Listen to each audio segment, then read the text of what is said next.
Guys, today has been the most difficult and challenging day of my ride, and the reason was the temperature.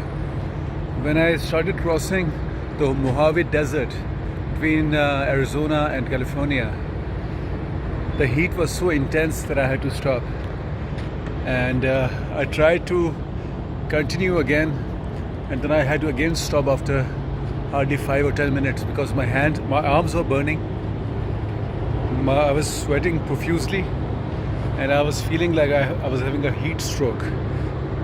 I felt dehydrated, and I had to stop again and again. And I could not cross the desert. This the desert that separates between California and Arizona.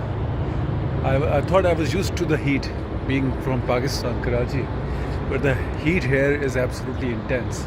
It's like above 45 degrees. Which multiplies when you're on the motorcycle. So I could not do it. I had to rest for around 3 hours till the sun went down, and then I had to continue again.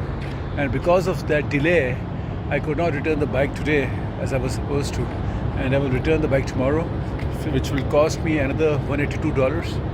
But I have no choice. I could not cross the desert until it was sunset, which cost me a lot of time.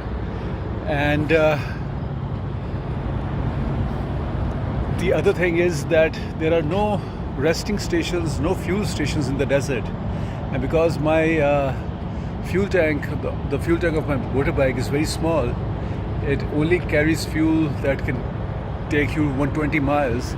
And since there was no fuel station in the middle, that was also a challenge, because right now, just before I reached this fuel station, which is in Ludlow, I had only enough fuel left for 10 miles, so it was a very close call. So the desert is not to be taken lightly. It was very challenging, and the sun. It's nighttime right now, and the heat is still very intense. It's absolutely terrible. So it's very challenging, and I thought I could handle it. I couldn't.